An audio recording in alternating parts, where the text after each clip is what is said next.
Jordan guides it through the shade, through the darkness then as they approach, trying to back out into the light. The running through the end, but at this point they're really thinking every last tenth of a second has to be gained. Indeed, well this will be the target time. It's a target that's going to be smashed, obviously, given the vintage of the car, but that's been a really committed effort as it comes up towards the timing line. So where are we at? It's about a minute and a half heading towards the line. Bear in mind that the fastest times have been in some cases around just under 40 seconds, so a 1 minute 36.65, 60 miles an hour going over the timing line. And if you think, oh, 60 miles an hour, that's not very fast, the car's from 1903, give it a chance. Yeah, sitting on top, hanging on, pressing on. Robert Blakemore, we saw his Aston Martin Ulster glorious in that the Aston Martin tribute moment just a short while ago, but now he's driving it on his own. This is no parade, this is driving as hard as he can, and the Ulster was the car that really put Aston Martin on the map in terms of performance. You could drive them on the road, far better to drive them on the circuit and even on hill cuts. And Robert Blakemore pressing on very hard.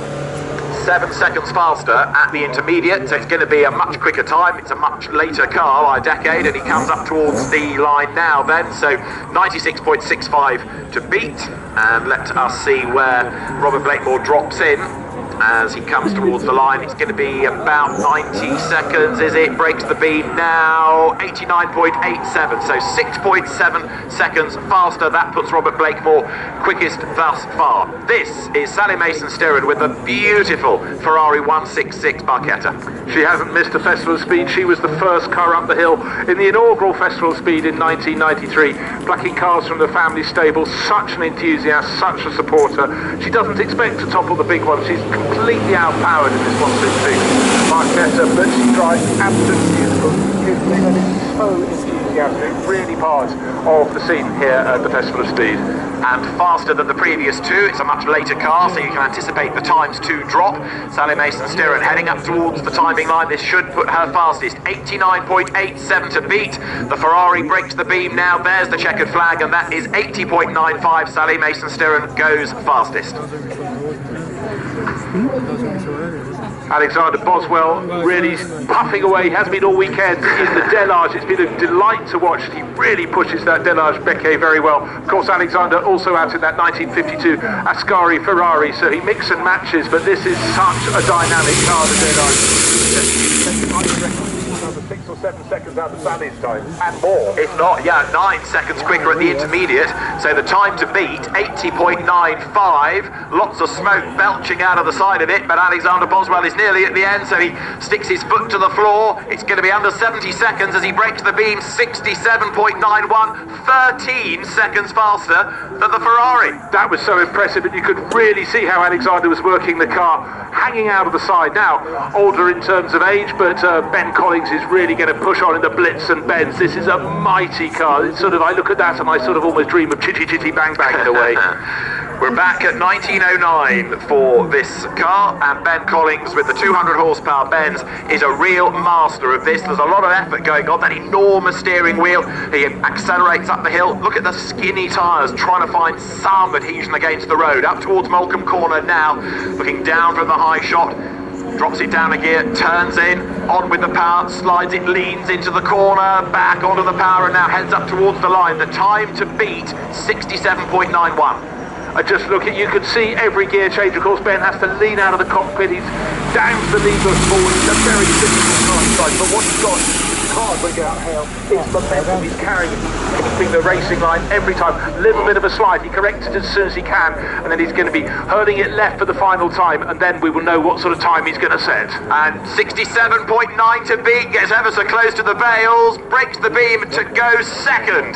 69.02 in a car from 1909, the 21.5 litre Blitz and Benz. That is fantastic. As you see now, James Wood on the start line in the Alfa Romeo P3. He is about to go. James Wood in the Alfa blasts away. Let's quickly join Tom Clarkson. Lovely to hear your enthusiasm, and my goodness, it's mental down here at the start. So much excitement, listen to the noise. Everyone is loving it. We've just spoken to Travis Pastrana. He's excited. Go for it. Over to you, Addis. Enjoy. James Wood at the wheel of the Alfa Romeo P3 heading up the hill. Another fantastic 1930s Grand Prix car, and James knows how to drive this. James has driven this an awful lot, and he has the precision as well as the press on to really deliver a time from this glorious Grand Prix racing from the 1930s. Thus far, the best sounding car to pass our commentary box. He gets past the I tell you what we saw from Ben Collins, the little twitch through the final corner. He had to come off the parabit, and that is why he's not top of the charts, but these times I think are going to be blown out of the water by James Wood. Yeah, he's 2 seconds up on the Delage of Alexander Boswell. A little bit of a twitch from the back of the car. It wags the tail heading to the line to go fastest. 65.27. James Wood goes quickest then, 89 miles an hour through the speed trap. This is Pat Blakeney-Edwards in the Fraser-Nash Shelsley single-seater. Pat Blakeney-Edwards is, as you can see, a very spectacular driver, and there's going to be nothing left on the table here. I was going to say Captain Unsensible rather than Captain Sensible, but he has car control coming out of every pore in his body. Such an enthusiast, and I don't care what speed the car's going, it is such a spectacle. Drives every sort of Fraser-Nash you can imagine, and anything else. Sometimes he drives a Rover touring car, he doesn't care, but he's absolutely exquisite on hill climbs. What's he up to now? He's down by half a second, going back to the top. He's going to try, that's for sure. Look at all the effort being put in. That steering wheel is never idle. It's going left, it's going right. He's working the car is working him. He has got to try to beat a 65.27. It's going to be close, but it's not quite going to happen. It's a 66.55 to go second in the Fraser-Nash single-seater. What he didn't lack was application. What he did lack was ultimate horsepower at the top of the hill. He really started to run out of steam there, but now a lot more horsepower on display because the Tyrrell with the DFV in the back. From 1984's Formula One season, the Tyrrell 012 of Ian Simmons, and he accelerates with the Cosworth DFV engine in the back of it through that fast right-hander onto Park Straight now. It's a very successful race car in Ian's hands, and it takes you back, as I say, to 1984 and the Formula One season.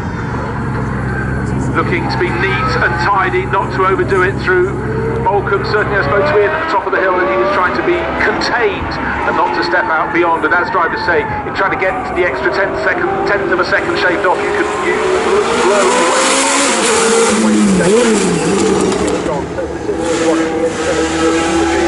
Well, at the moment, he is the fastest, and let's face it, that's no surprise. This car is from 1984, it's got to beat a car from 1935. So the advantage goes Ian Simmons' way. 65 seconds to beat, goes over the line, and he does it, but only by 2 seconds. So it was a gentle run, a safe run up the hill from Ian Simmons, but it's great to see the Tyrrell in action. The touring car that you see now is Matthew Holmes' BMW 320, Spa 24 Hours winning car, in the hands of Eric Ellery, Mark Douay and Didier de Radiguez, the former motorbike champion of Matthew Holm, attacks the hill right now. You always expect the touring car drivers, their cars aren't as airy, but they've still got to bring the performance out of them, tidy through Moulcombe, that's important, and then you try and build as much speed as you can before you get to the fearsome Flint Wall. Here he goes, dives into the shade, nice neat flick, little bit of space on one side, little bit of caution, the next back into the front side.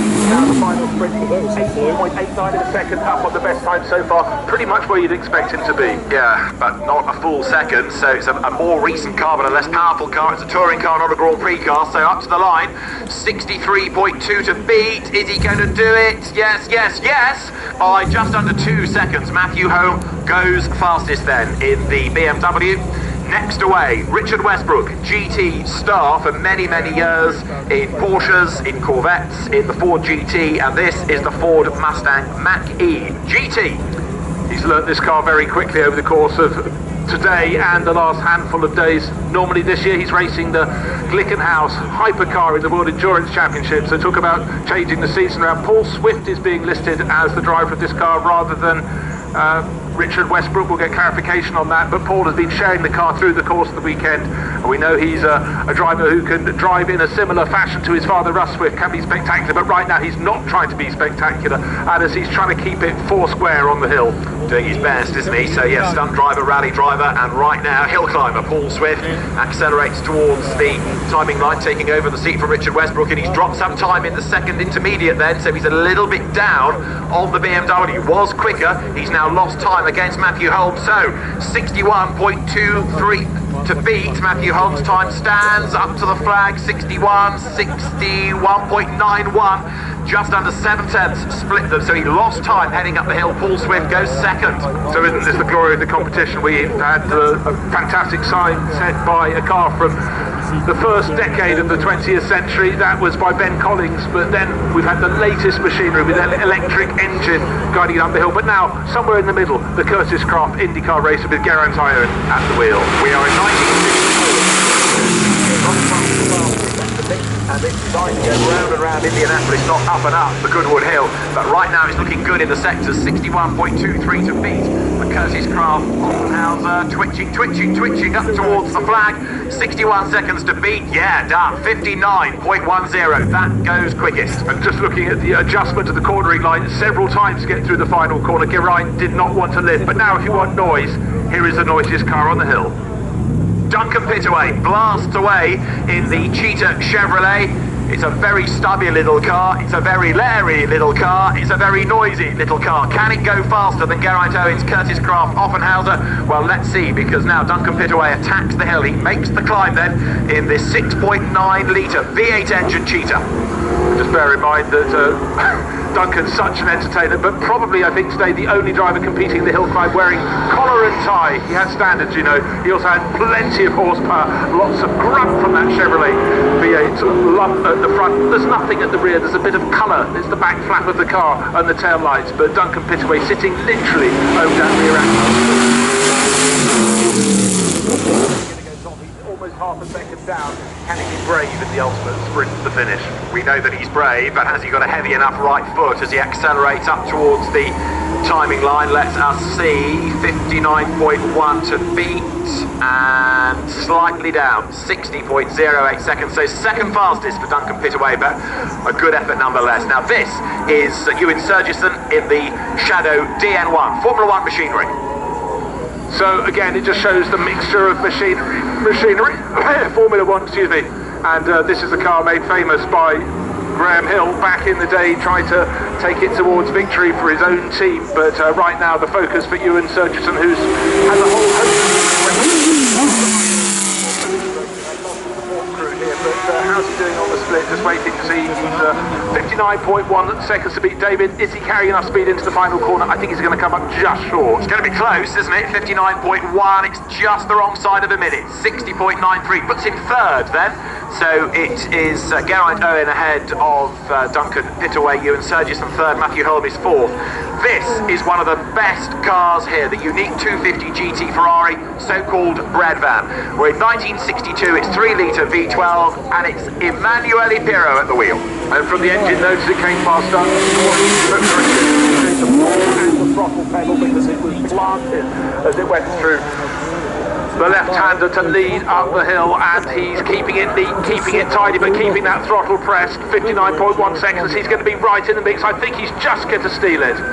Goes fastest of all by just under half a second, 58.63 seconds. The next car to boom up the hill is Kenny Etchison with the Sauber Mercedes C9, a 1989 sports car from the group. It's got the grunt, and Kenny's got the desire. 25 years out of a competition car, but it's one he knows so well. He was a winner in the World Endurance Championship, several rounds in that, and he kept the foot planted through the final corner. He's going to be close to 52.2 seconds. That's a 6.3 second advantage. Good to have you back, Kenny.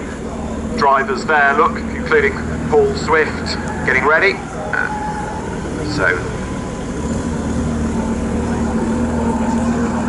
To the line comes Ken Clark with the Rover SD1, the Rover Vitesse from 1983, that starts the Saloon Shootout here in the Goodwood Festival of Speed, presented by MasterCard Shootout. The car is an original 1983 Rover Vitesse. Steve Soper races in what was then called the British Saloon Car Championship. He and René Mech shared it to win the Silverstone Tourist Trophy in the round of the European Touring Car Championship, and Ken Clark is the man who mechanicked on the car in period and is the man behind the wheel of it today.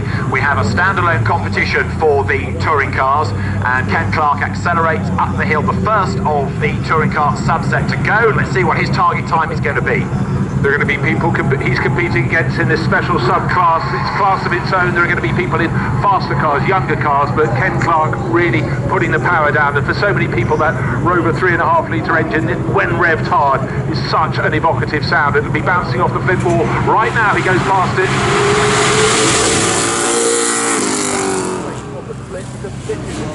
Class 6.4 seconds down on the ultimate pace set by Kenny Atchison and the Sauber. That's about full square, I would say. So Ken Clark, he'll set the first touring car time. Well, indeed, he's up towards the line. That V8 grunty engine powering him over the line. The time that Ken Clark sets is a 61.80. So remember, that is a 1983 touring car. By the 1990s, we were into 2-litre engines as the upper limit, but much more advanced technically. And this Alfa Romeo 155 from the Italian Championship, the ex-Antonio Tamburini car, driven by Tom Andrew. It's in the livery that Gabriele Tarquini carried to win the British Touring Car Championship in 1994. And it's Forza Alfa Romeo as the 155 climbs the hill. Surprised it hasn't got the Italian tricolore out of the window for tonight's football match, but right now Tom Andrew hasn't time for such niceties because he's trying to shave chunks of time off. So far, one time set by Ken Clark in the touring car class, fast enough to be 7th overall, but already we can see greater pace from Tom Andrew, so there should be. He's in a much newer car. Absolutely, much more technology in the touring era, even more technology, but he's a little bit down there as well against some of the overall times. Kenny Atchison Sauber is the fastest outright, but he's got to be 61.8 seconds. He's not going to do it, I don't think. The Rover looks like it's going to carry through the time. Yes, 62.94. Tom Andrew goes second in the touring car shootouts in the Alfa Romeo. Ken Clark remains the fastest, and the Alfa Romeo goes to the holding paddock. Grant Williams in the Mark II Jaguar, blast away from the line. Now, don't expect this to be the fastest touring car, but you can expect it to be the most spectacular. Sideways driving style, puff of tyre smoke, doesn't matter if it's on the Goodwood circuit or on the hill climb. The tail wagging the dog there, but Grant Williams keeps it as straight as he can. Second right-hander to go onto the straight to come, there's no straight when it's Grant Williams, to come past the house. There's a little right flick, left flick under the bridge, and then what you can't always see from outside, there's a little crest here, and then they get to the tightest corner on the circuit. Look at that, loads of commitment, flicks the car into Moulcombe. Correction needed, a bit of opposite lock coming out of the corner. He's on the loud pedal now, so Grant Williams with Jag 400 makes the run towards the timing line. The best touring car time he's aiming for is from the Rover 1.8 seconds. Not going to do that, I don't think, but bear in mind this is a car from 2 decades earlier. The tail wags, almost kisses the bails then as Grant Williams accelerates from Carnet's seat up towards the timing line. It is going to be the slowest of the 3 touring car times thus far, but it's the oldest of the touring cars that we've seen. It is a 68.43. That puts it 3rd within the touring car shootout, as we now see the 1988 Ford Sierra RS 500 blast away from the line. This, the ex-Andy Rouse car that took many a race win in the British Touring Car Championship in 1988. Julian Thomas at the wheel. Well, Julian watched this car as a young lad and decided it was his favourite in the days of the RS 500s when they were so spectacular in the championship. He then saved up his money, he bought one. This is his first visit to the Goodwood hill climb. He's been loving it. Didn't love it quite so much, David, with the RS 500 when it was wet yesterday. Kept it on the straight and narrow though because he's been building up. He said, I just want to get faster on each run, learn a little bit more. Let's see if he's managing to put all those little sectors together to create a good time. Very much on the pace in the Sierra, and so he should be. Absolutely right. So Julian Thomas then with the Sierra RS 500 whistles towards the line, all of that power hurtling him up towards the checkered flag to break the beam, and he does a 54.08 second overall, fastest in the Salute Shootout, this class within a class. But go forward a decade.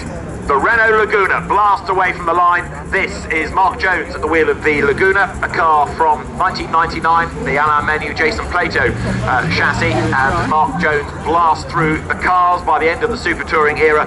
So technically advanced. The Williams Formula One team had a major input in this. Costs were spiralling. This was the peak, really, of the Super Touring era. It absolutely was. The competition was red hot, and it's red hot here today. Okay, we've got cars of different ages, but Mark Jones doesn't care about that. He just wants to come out top of this class, and at the moment it's looking very good for him. He's really attacked the first part of the course, very neat and tidy through Moulcombe, up to the flint wall, very close to Bales on the right hand side. away from the hardest thing up there, which is that bed wall. But can he build the momentum for the rest of the course through Carney's seat? He's almost at the end of the track. The last burst out into the brightness and then into the dark, David. The target, I think, has got away from him, so he will go second in the touring car class, 56.51, but still really respectable times.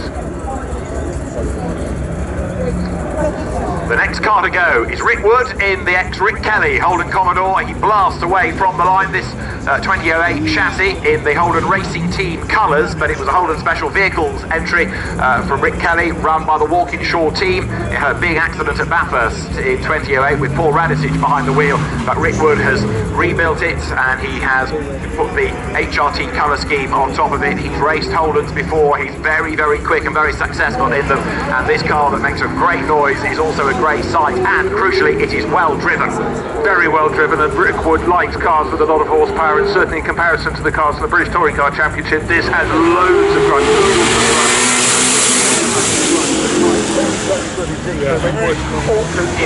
If he can complete the course without making a slip up. So many times we see drivers blowing in this final swing to the finish line, but he's looking good on. Oh, is he on the clock? No. A little bit down, goes through on a 53.13, so he's quicker than Julian Thomas. He's fastest of the touring cars, and that is going to put him second overall behind Kenny Etchison's South at 53.13. Nick Swift in the Mini 1275 GT, the recreation of the Richard Longman British Saloon Car Championship winning Mini from 1978 and 1979. This, if it's ever on four wheels again, I'll be surprised, because Nick Swift is one of the fastest Mini drivers. The car hopping and skipping its way out of turn one up the hill. Nick has the heaviest of right feet. This is going to be a joy to watch. It was a bunny hop as the tail of the car hit the grass bank on the outside, not the grass bank, the grass verge. He'd already lost a second to the Sauber, the fastest car off the start and finish straight, but he never ever lifts. This is the Italian job. It's red, it's white, it's blue, it's all rolled into one, and up the hill he goes. He is loving this hill fight.